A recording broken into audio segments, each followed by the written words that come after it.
Амансың ба, Айзада, Сқақовтар. Үшінші күн бүгін. Қашан уәдеңді орындайсың? 2 жыл айтып келе жатқан, 1 ай, 2 ай айтып келе жатқан, манеки 10-шы қақтарға киім берем, манеки 31-шы қақтарға киім берем, енді 10-шы ақпанға киім берем. Осының арты айтыр басқа бірдеңеге ұласады деп ойламайсың ба? Ойламайсыңдар ма? Сендерге жақсылық әкелетін бірдеңеге ұласпайтын біліп отырған шығарсыңдар.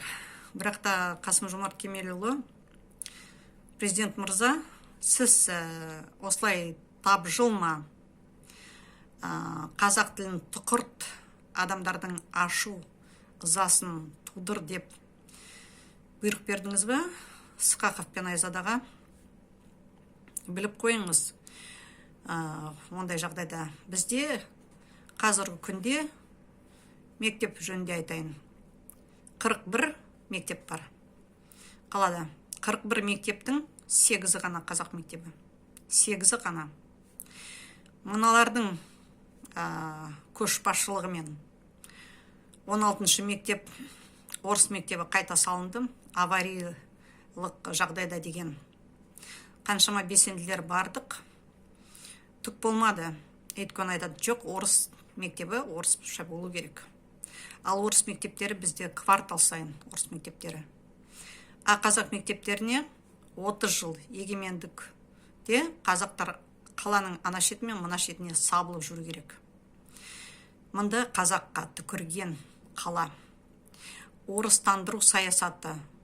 Сіз соны құптап отырсыз ба, Тоқаев мырза?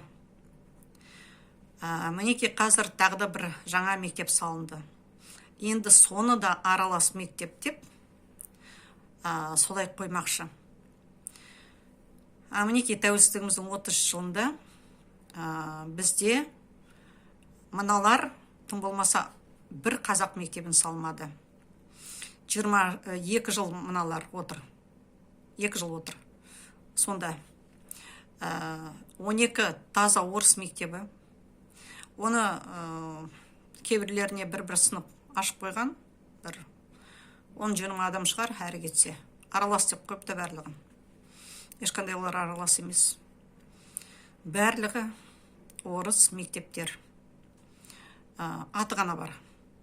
Заты мінеки 20-30 адам зат десеңіз, ол мектептер түгелдей тәрбие жұмыстары барлығы жүреді тек қана Ресей Федерациясының тілінде.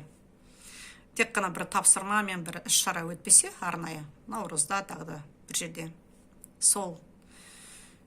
Мінеки өші қалған қазақтарда солай сатқындық жасап жатыр. Мынау әрине осы видеомды бүкіл Қазақстан көреді. Мен үміттенем.